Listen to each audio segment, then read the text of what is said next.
Bismillahirrahmanirrahim. Assalamualaikum warahmatullahi wabarakatuh.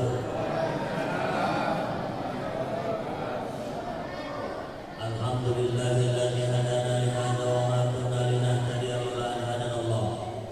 Asyhadu an la ilaha illallah wahdahu la syarika lah. Lahul mulku wa lahul hamdu yuhyi wa yumiitu wa huwa ala kulli syai'in qadir. Salatan wa salaman ala nabiyyina Muhammadin wa ala alihi wa sahbihi rasulillahi ajmain. Yang saya hormati, yang saya muliakan kaum muslimin dan muslimat jamaah Masjid Al-Ma'ruf yang dimuliakan Allah Subhanahu wa taala. Yang saya muliakan jajaran pengurus RT RW yang besar tidak disebut sebelah dan yang kecil tidak disebut nama. Kita semuanya adalah hamba-hamba Allah Subhanahu wa taala. Innallaha la yanzuru ila amwalikum wa suwarikum walakin Allah yanzuru ila qulubikum wa amalikum. Sesungguhnya Allah Subhanahu wa taala tidak melihat rupa, tidak melihat latar belakang suku, tidak melihat warna kulit, cantik atau tidak, cakep atau tidak, berapa jumlah uangnya di bank, berapa luas kebunnya. Allah tidak pandang itu semuanya. Yang Allah lihat adalah perbuatan dan hati kita. Salawat dan salam tercurahkan kepada baginda Muhammad sallallahu alaihi wasallam serta para sahabat, ahlul bait dan umatnya yang hari ini senantiasa setia menjadikan beliau sebagai suri tauladan, menjadikan beliau sebagai panutan, menjadikan beliau sebagai tolak ukur perbuatan kita. Man ahya sunnati faqad ahabbani. Barang siapa yang mencintai sunnahku kata baginda Rasul faqad ahabbani, sungguh dia telah mencintai aku. Wa man ahabbani, barang siapa yang mencintai aku kana ma'iya fil jannah, sungguh dia nanti akan bersamai aku di surga. Oleh karena itu malam hari ini adalah bentuk dari ittiba, mengikuti af'al perbuatan baginda Muhammad sallallahu alaihi wasallam berupa qiyamul lail. Mudah-mudahan dengan amalan 1 bulan penuh ini kita termasuk orang-orang yang mencintai baginda Muhammad sallallahu alaihi wasallam dan kita layak ditulis oleh Allah Subhanahu wa taala nanti membersamai beliau di surga insyaallah. Kaum muslimin oleh Allah Subhanahu wa taala, tema malam hari ini Ramadan dan Tasyahirah. Ini tema berat dan jarang disampaikan oleh para khatib, para asatidz. Kaum muslimin rahmati oleh Allah Subhanahu wa taala, sebenarnya apa perbedaan Ramadan yang kita lakukan saat ini dengan Ramadan zamannya baginda Muhammad sallallahu alaihi wasallam dan para salafus saleh terdahulu? Perbedaannya satu, di mana dahulu kala Islam membumi, Al-Quran berjalan di dunia ini, artinya Al-Quran diterapkan 100%. Hukum-hukum Allah Subhanahu wa taala berjalan di seluruh aspek kehidupan umat manusia. Zamannya Rasul, karena waktu itu Rasul selain sebagai nabi, beliau juga adalah sebagai pelaksana hukum, beliau sebagai pemerintah, beliau sebagai penguasa yang menjalankan Al-Quran bagi semuanya. Sehingga kaum muslimin itu ringan untuk menjalankan puasa, matanya terjaga karena kaum muslimah saat itu wanita-wanita yang hidup di negeri-negeri kaum muslimin menutup aurat, wajib menggunakan kerudung, jilbab, tidak ada yang pakai rok pendek, apalagi pakai baju you can see. Apa artinya you can see? You itu kamu, can itu bisa, see melihat ketiak saya. Jadi you can see banyak sekali. Sekarang manusia muslimah dia berpakaian mutabarijat yang seakan-akan tertutup tapi terbuka. Padahal salah satu dari puasa ini kita harus menahan pandangan. Dan mata laki-laki ini sulit kalau ada pemandangan kayak gitu itu sudah refleks saya melihat seperti itu. Betul. Apalagi ibu-ibu yang kalau berdandan itu berlebihan. Make-upnya tebal, lipstiknya 2 inci, bedaknya pakai konkrit tebal, alisnya di aspal, kemudian bulu matanya pakai bulu mata anti badai. Berjalan, bagaimana kita laki-laki ini tidak bisa menahan pandangan? Zaman Rasulullah, wanita-wanita seperti itu tidak bisa ditemukan. Kenapa? Karena hukum Islam berjalan. Jadi kaum muslimin ketika mereka menjalankan ibadah ritual seperti puasa, betul-betul terjaga. Sekarang kita seperti rutinitas tahunan saja di masjid ramai setahun sekali. Kaum muslimin ramai-ramai mendatangi masjid beribadah, menghidupkan malam-malamnya seakan-akan setahun sekali. Lepas itu, seakan-akan menjadi orang soleh itu hanya di bulan Ramadan saja. Setelah itu lepas Ramadan kita menjadi orang-orang yang salah kembali. Inilah kaum muslim rahmati oleh Allah Subhanahu Wa Taala. Bedanya kita saat ini berpuasa di bulan Ramadan dengan bagaimana kondisi bulan Ramadan ketika zaman baginda Muhammad SAW dan sahabat soleh terdahulu. Kaum muslimin rahmati Allah Subhanahu Wa Taala, dulu kaum muslimin ketika bulan Ramadan itu diwarnai dengan perang. Kita lihat Ramadan itu bulan-bulan perang dan dakwah.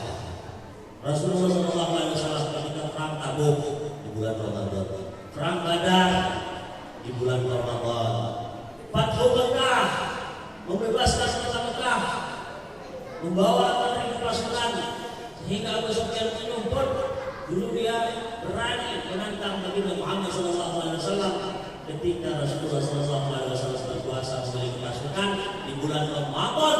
Rasulullah SAW membawa 8.000 pasukan untuk membebaskan kota Mekah. Dan pembebasan di bulan Ramadan ini banyak dicontoh oleh kaum muslimin setelahnya. Seperti pembebasan Palestina dari cengkeraman Romawi ketika itu Umar bin Khattab juga dilakukan di bulan Ramadan. Yang ingatan kita masih kental yaitu pembebasan Konstantinopel yang dilakukan oleh Muhammad Al-Fatih, seorang pemuda umur 19 tahun, sudah memimpin ribuan bala pasukan untuk meruntuhkan tembok Konstantinopel itu. Sekarang pemuda kita umur 19 tahun apa itu? Dulu umat Islam 19 tahun sudah jadi ulama, sudah jadi alim, sudah memberikan ceramah, tausiah, pelajaran-pelajaran keislaman di tengah-tengah umat, membawa pasukan untuk membebaskan Konstantinopel. Itu juga dilakukan di bulan Ramadan. Bahwa rahmat oleh Allah Subhanahu Wa Taala, kita ingin seperti dulu, di mana kaum muslimin ini bukan hanya terjaga di masjid, tetapi juga terjaga di luar masjid. Hukum-hukum Islam berjalan. Gampang sebenarnya untuk meramaikan masjid ini. Pakai fatwanya 4 imam itu selesai.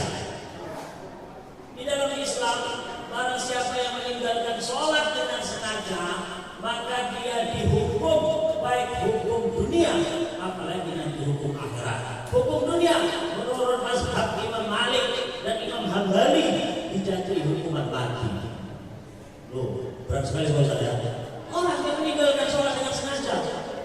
Tapi kalau Imam Hanafi dan Imam Syafi'i, untuk menjaga sholat kaum muslimin ini supaya tetap terjaga, maka cukup dijatuhi hukuman mati, seperti hukuman cambuk. Bayangkan kalau ini diberlakukan di tengah-tengah masyarakat, yang nggak sholat kenapa nggak sholat? Tangkap oleh Pak Polisi, tangkap oleh Satpol PP. Jadi tugasnya Satpol PP itu kan hanya untuk menangkapi banci-banci dengan jalan itu. Tangkap yang nggak sholat itu dijatuhi hukuman sanksi. Insya Allah ramai masjid-masjid ini. Kita kalau mau masjid luar biasa beliau ini. masjidnya besar-besar. Masjid Ma'ruf ini luar biasa. Di Sukakarya, dalam tempatnya ada masjid megah berdiri tegak di sini. Apakah nanti setelah Ramadan masjidnya ini masih seperti ini ramainya? Insya Allah ya, kita berdoa. Mudah-mudahan kita diberikan keistiqomahan sampai kita menutup mata. Ini harga mati kita kepada Allah Subhanahu wa taala. Kalau masih ditawar akidah kita masih bermasalah. Karena Allah Subhanahu wa taala katakan kalau kau pilih Islam maka masuklah Islam itu secara kafah. Ya ayyuhalladzina amanu udkhulu fi silmi kafah. Hai orang-orang yang beriman, masuklah, jalankanlah Islam itu secara kafah. Secara kafah. Kafah itu artinya bahasa Jawanya kabeh.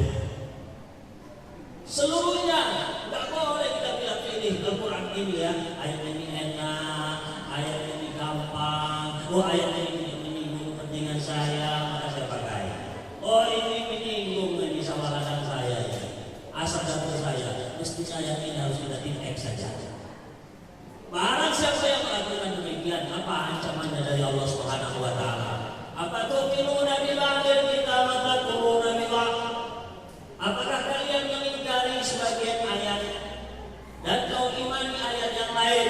Wa may yaf'al zalika, barang siapa yang melakukan berbuat demikian kepada Allah Subhanahu wa taala, fa innahu khizyun fil hayatid dunya, akan hinakan hidupnya di dunia. Allah buat dia menderita. Allah buat hati dan pikiran dia tidak tenang. Anaknya narkoba, istrinya selingkuh, tidak ada ketenangan hidup. Kenapa? Karena kita tidak mempersembahkan hidup kita ini seutuhnya kepada Allah Subhanahu wa taala. Masih jadilah. Tak boleh. Betapa sulit Allah Subhanahu wa taala menurunkan Al-Qur'an ini ayat demi ayat kepada baginda Muhammad sallallahu alaihi wasallam.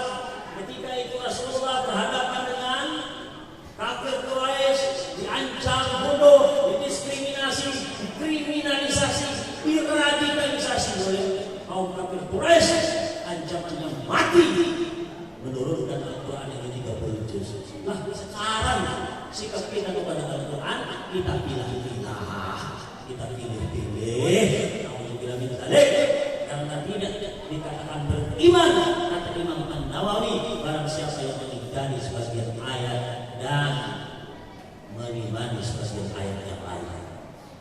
Wa yuradduna yaumal qiyamati wa yuradduna ila syadil azab. Barang siapa yang milah-milah ayat seperti tadi dari Allah Subhanahu wa taala, maka aku akan campakkan dia di dalam api neraka.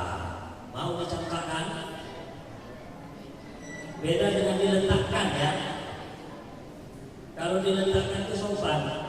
Nah, diletakkan. Tapi kalau dicampakkan itu membuang tembaran. Dibuang oleh malaikat, namanya malaikat Jabaniyah. Nah, itu nanti yang bertugas mengikat orang-orang yang durhaka dan zalim, mungkar kepada Allah Subhanahu wa taala.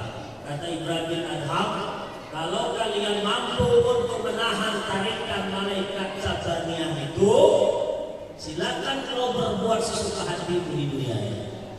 Katanya seorang ulama namanya Ibrahim bin Adham, silakan kau berbuat sesuka hatimu di dunia ini kalau mampu kita menahan tarikan malaikat bernama Jabaniyah. Gimana? Mampu kira-kira tarikan malaikat? Diseret kita ke dalam neraka, tahan itu tarikannya malaikat itu. Kalau mampu kita menahan itu, silakan kita berbuat sesuka hati. Dan malaikat itulah nanti akan mencampakkan kita ini kalau kita akan benar dalam mengarungi kehidupan di dunia Allah Subhanahu wa taala. Kaum muslimin rahmati oleh Allah Subhanahu wa taala, wajib kita mendasari kehidupan kita ini, seluruh aspek kehidupan kita ini dengan syariat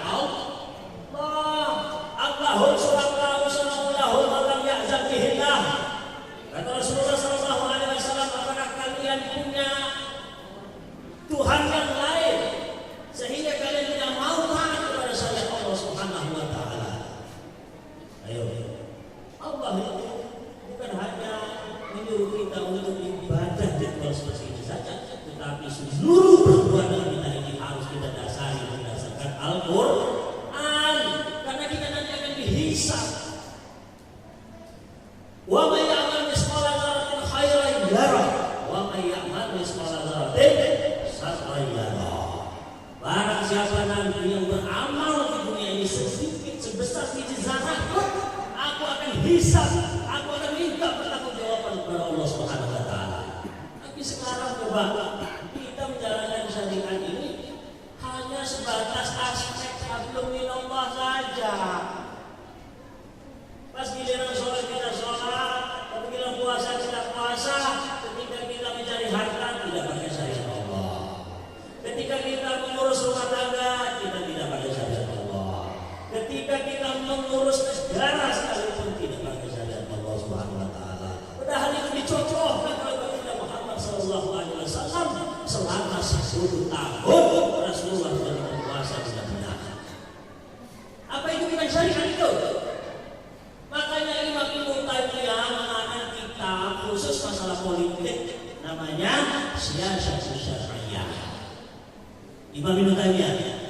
Kemudian Imam Al-Mawardi dia mengarang Ahkamul Sultaniyah, hukum seputar politik kekuasaan. Apa yang harus dijalankan? Apa tugas penguasa itu?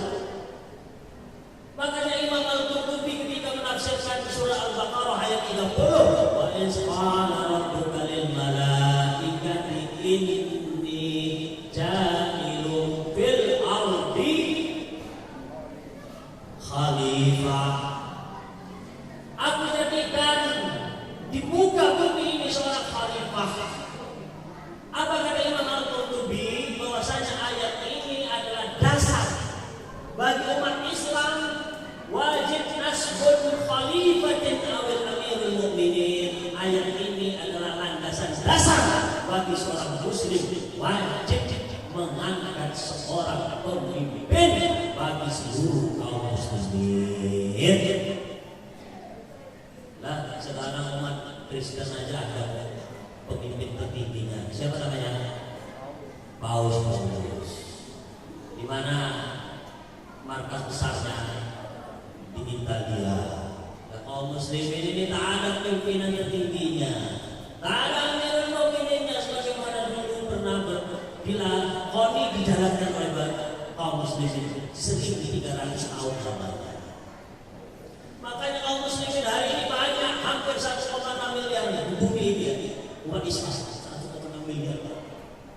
Jadi sebenarnya kita mau menyelesaikan persoalan Palestina yang dijajah oleh Yahudi itu cukup satu kali 24 jam saja dengan besarnya jumlah kaum muslimin di dunia ini. Tapi jumlah ini kata baginda Rasul walakinnakum fusaun Abu Sa'id. Tapi jumlah kalian ini banyak, tapi tak ubahnya seperti buih yang ada di lautan. Tak ubahnya seperti anak ayam yang kehilangan induknya. Tak ubahnya seperti rombongan domba tanpa gembala. Tak ada itu. Siapa panitia kita? Coba, siapa yang membengek jumlah yang sangat besar ini dari Maroko sampai Maroke? Dulu kaum muslimin bersaudara, tak disekat oleh batas-batas teritorial. Umat Islam Indonesia mau haji ke Saudi Arabia tak perlu pakai paspor dulu Pak, tak perlu pakai visa.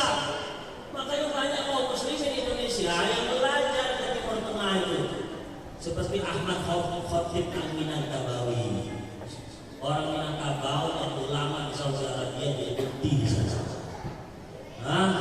Imam An-Nawawi Al-Bantani lama juga di Mekah. Imam Hasyim Asy'ari pendiri NU Nahdlatul Ulama 15 tahun di Mekah, tak pernah ada namanya perpanjangan visa, perpanjangan entry, izin masuk, perpanjangan paspor dan lain sebagainya. Tidak ada. Karena umat Islam ketika itu satu, di mana saja la ilaha illallah Muhammadur Rasulullah berkumandang, maka negeri itu bagian dari negeri Islam. Siapa yang mengambil negeri itu, maka rame-rame kita akan seteduh. Lalu kita menjawabkan melawan penjajah Portugis, siapa yang bantu kita? Oh, kita ini senjatanya masih bambu kuning, masih pakai batu kerikil. pakai santet. Lalu siapa yang membantu kita melawan Portugis yang alutsista ala sistem senjata yang sudah modern? Turki yang mengubah sejarah. Turki yang mengutus tenaga-tenaga ahli perang mendidik pemuda-pemuda Indonesia untuk ahli menggunakan senjata perang melawan Portugis. Nah, kita lupakan. Kenapa kok Turki nonjol di sana mau bantu Indonesia? Bukan negara mereka, rupanya beda dengan rupa mereka, tetapi mereka mau datang jauh melewati puluhan negara membantu negara kesatuan Republik Indonesia. Karena kita adalah muslim, kita bagian dari saudara mereka. Begitu mestinya. Sekarang kalau muslim dijajah, dibantai, kita diam aja. Padahal fardu kifayah loh kita membantu mereka itu. Fardu kifayah itu apa hukumnya? Kalau tak ada yang menjalankan, maka satu kampung, satu negara itu berdosa. Seperti ada yang meninggal dunia di kawasan ini, terus warga sini tak mau urusin. Apa hukumnya? Berdosa. Dan 90% Al-Quran ini berbicara fardu kifayah. Kenapa coba kita ini ketika ada ayat ya ayyuhallazina amanu kutiba alaikumusiyam, kita langsung berpuasa. Ketika ada ayat ya ayyuhallazina amanu kutiba alaikumul qisas fil qatl, hai orang-orang yang beriman diwajibkan bagi kalian menegakkan hukum qisas terhadap keseluruhan. Itu ayat ini kita diamkan saja. Berdosa kita kalau berdiam diri. Kaum muslimin rahmatullahi oleh Allah Subhanahu wa taala. Mudah-mudahan bulan Ramadan ini dapat membangkitkan pemahaman kita kepada Islam. Bulan Ramadan ini semakin menyadarkan kita kepada agama kita sendiri. Jangan sampai dia mengaku Islam tetapi merasa asing, merasa aneh dengan ajaran Islam. Ini auzubillah min dzalik. Dan tidak ada alasan kita menghadap Allah Subhanahu wa taala, ya Allah, enggak paham ya Allah. Tak ada yang ajarin ya Allah. Apa kata Rasulullah sallallahu alaihi wasallam? Al-jahilu zani wal 'alimu zani. Orang yang tak tahu itu dosanya dua. Enggak mau belajar, enggak mau mengaji taklim, enggak mau mendalami Islam ini, lalu dia banyak perilaku yang menyimpang gara-gara dia enggak paham, itu dosanya dua kali. Kalau orang tahu dia melanggar, dosanya cuma satu. Ayo, mau memilih dosa dua atau satu? Bagus. Ada apa Ustaz? Kalau bisa kami menang terus. Alhamdulillah. Maka belajar Islam, pelajari semua aspek Islam ini. Insya Allah semakin kita kenal, semakin tumbuh rasa cinta kepada Islam. Baik, kaum muslimin rahmatullahi Allah Subhanahu wa taala. Mudah-mudahan ceramah yang agak lama ini, karena kalau menurut aturan COVID 15-20 menit ya, karena ini COVID-nya berbeda di Kampar ini, maka agak lama dikit. Aku lupa lihat Rasulullah SAW. Mungkin itu yang bisa saya sampaikan. Mohon maaf atas segala kekurangan dan hilang dari lisan saya. Aku lupa lihat. Assalamualaikum warahmatullahi wabarakatuh.